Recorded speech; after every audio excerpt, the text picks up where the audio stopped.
อัปเดตอาการน้ำเสหรือว่าน้ำที่มันไหลได้หลายมื้อนั้นเนาะพี่น้องแต่มื้อนี้คือว่าบกไว้แถวนี่เนาะป้าโทษพี่น้องน้องตายมา2 มื้อที่น้องตายมาหันน้ำจนผุจนเลอะเลยแต่ว่ามามื้อนี้คือแบบว่าเป็นแบบปกติเลยนะนี่แบบมันมาไว้แล้วมันก็บกไว้อันนี้นะอันนี้เนาะโอ้อันนี้ก็สิเป็นทางเอารถขามไปผ่านมันเนาะ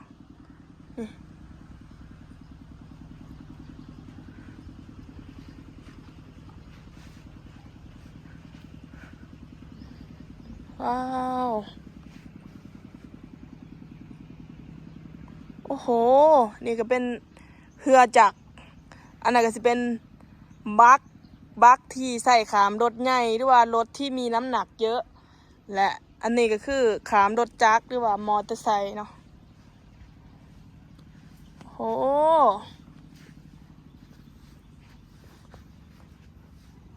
โอ้มันคือบกไว้แต่ว่าถ้าอันนี้เป็นปกติเดี๋ยวนี้นี่พี่เนาะ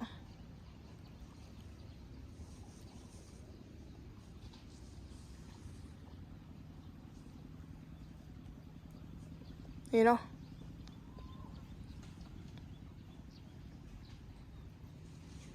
โอ้บกไว้ดิเหรอบกไว้ขนาดท้าเมื่อพ่อคอยติดประแตงเบิร์ดนี่ป้าตัวมันคือบกไว้ใส่นอหนามเนาะเมื่อนั้นมันหอดว่าถ่วมบ่หอดพี่ป้านี่เนาะพี่เนาะถ่วมจนหอดนี่ดีในการนะคือเห็นเขาถ่ายลงมามันถ่วมเพื่อนถ่วมบ้านเขาเบิดแสดงว่ามันบ่ได้ถ่วมเนาะเฮ้ย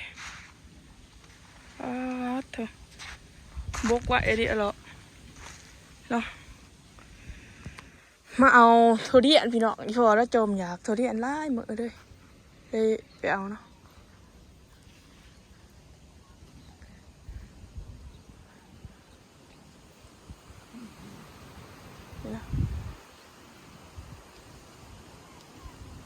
ไอ้ขามไปเอาทุเรียนเลยนะเท่าไหร่นี่10,000บ่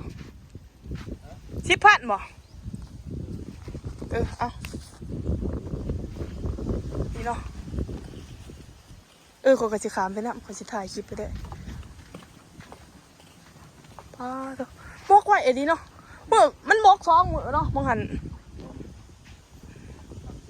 3 มื้อวะเดี๋ยวพี่น้องโอ้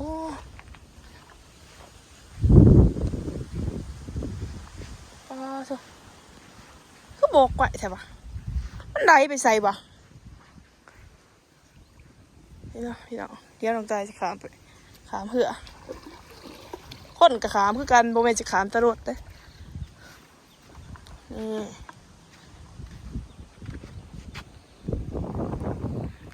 โอ้เหมือนพ้นสิตกแล้วเนาะเสือจักอะไรลืมถอดกุญแจรถโอเป็นยังหรอเนาะ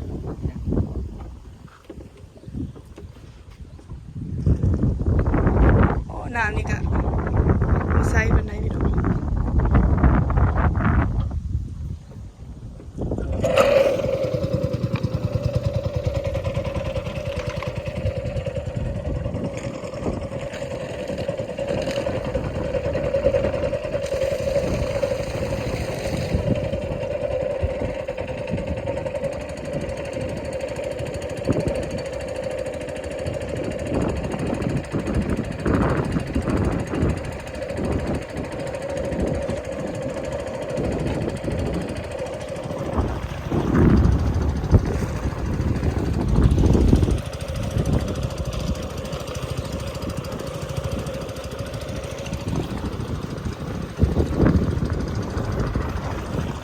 คุณน้อง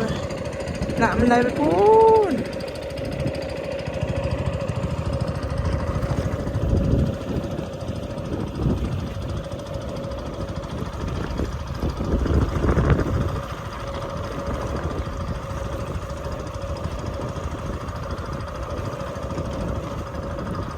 ขับมาเอาโซเดียน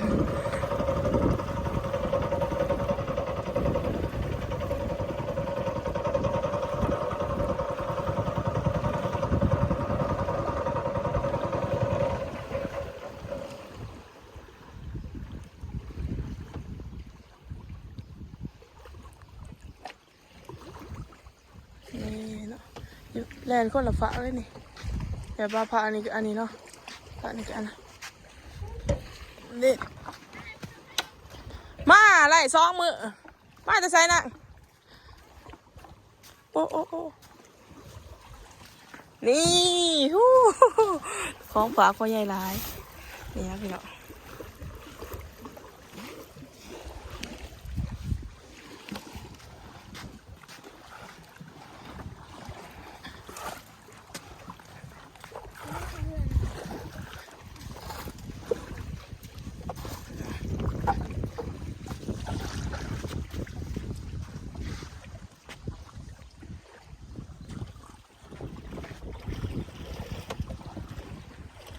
มาจะใส่ก่อนนะเอาเครื่อง โอ้พี่น้องผู้สาวเอาเครื่องอีกอ่ะโอ้มาแต่เอาครีมทาผิวอีกป้าเขาว่าอยากลังย่างมาวันนี้เอารถไปไหนที่นี่ เอารถไปใบใส่ รถที่ทางนั้นโอ้ยจับตรงวันทางไงให้สิเอาโอ้ย่างไปผู้ป้าเธอคือดูย่างเอาพี่น้องโอ้มันเกินโอ้โธ่หน้ามันก็บอกไว้แต่ว่า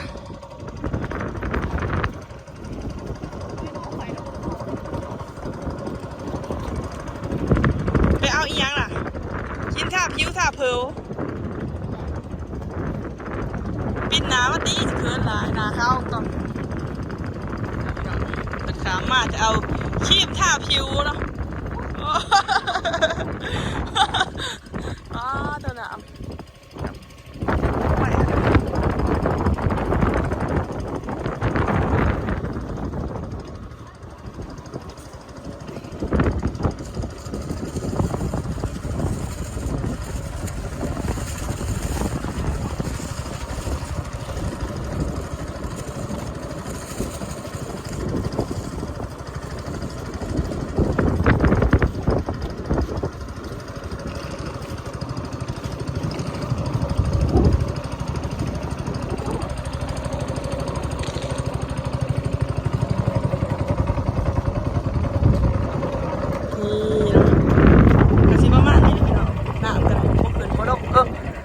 บกแล้วเนาะแต่ว่ามันน่าจะหนีซ้ำนี่แต่มันกะคือสิบขึ้นเพิ่มอีกหรอกมีแฟตนะบอนี่ผู้สาวโอ้โซดนี่กายพี่คืออากายหมายโหลดคือกันแล้วกันได้คืออากายเนาะนี่เนาะย่างขึ้นในปวดขาขนาดนี้โอ้อีพอคือสิดีใจขนาดแต่ว่าเป็น1,000 บาทพูดได้ดิพี่เนาะเบิร์ดเลยนี่เพราะว่าเขาเอามาปอกขายเนาะสั่งเขากระย่างมันมาแต่อีพออยากจัดให้เด้อนะเดี๋ยว